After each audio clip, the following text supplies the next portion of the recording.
नमस्कार दोस्तों। तो एक श्लोक है विवेक चूड़ामणि में, जिसमें शंकराचार्य जी ने बताया है कैसे पांच चीज़ें हैं जो पांच जानवरों को बर्बाद कर देती है, और वही गलती जो नर भी करता है, मनुष्य भी करता है।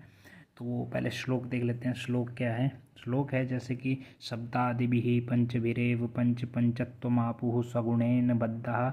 अब क्या है? कुरंग मातंग पतंग मीन भृंगा नरः। अब ये क्या है? पंचभिरंचित किम, माने अब इसका मीनिंग समझो नॉर्मल। ये कुरंग, कुरंग माने हिरण, जो अपनी जो सुनने की इच्छा जो होती है उसकी, हमेशा वो उसके जाल में फंस करके, जैसे कोई भी शिकारी होता है वो हमेशा उसको जाल बिछाने के लिए मधुर संगीत या ऐसी बांसुरी या इस चीज़ में फंस करके वो क्या करता है, वो अपना विवेक खो देता है और उसके पीछे पीछे चल देता है और वो फंस फंस जाता है, बिल्कुल एक तरह से हिरण। अब अगला जो है मातंग, हाथी। हाथी कैसे? हाथी जो होता है कि जो अपना मातंग, मातंग माने हाथी। तो हाथी जो है अपनी जो इंद्रियां हैं उसके वश में, जो स्पर्श इंद्रिय है जो उसकी, वो फीमेल एलिफेंट की तरफ अट्रैक्ट होता है।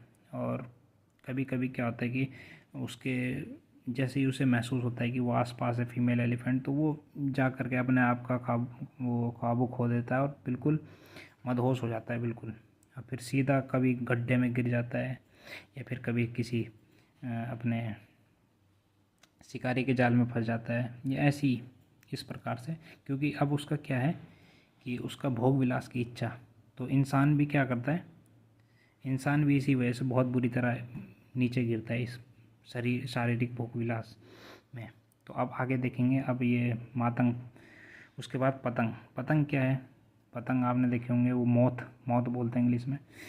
तो ये क्या होता है कि रोशनी या जब आग बहुत सुंदर लगती है उसे, तो वो क्या होता है, उसके बिल्कुल एक तरह से मोहित हो जाता है उसकी तरफ। अब जब मोहित होता है तो वो क्या होता है कि उसकी बिल्कुल उसके पीछे पीछे जाता है और अपने आप का नुकसान कर लेता है। वैसे ही मनुष्य भी होता है, किसी की भी सुंदरता के वश में आकर के अपना नुकसान करता है। तो वैसे ही मछली होती है। मछली क्या करती है? चारा जो होता है, चारे के अपने जो स्वाद को कंट्रोल नहीं कर पाता व्यक्ति, वो भी वैसे ही मछली की तरह फंस जाता है हमेशा। तो अब भिरंग, जो भंवरा होता है फूल का, वो सुगंध के चक्कर में, जो स्मेल है उसके चक्कर में मारा जाता है कई बार। तो ये चीज़ें हैं, ये बिल्कुल सुंदर तरीके से बिल्कुल शंकराचार्य जी ने इस श्लोक में बताया हुआ है। और विवेक चूड़ामणि जरूर पढ़ें, बहुत अच्छा लिखा है शंकराचार्य जी ने इसमें। ठीक है, तो ये है श्लोक। ठीक है, धन्यवाद।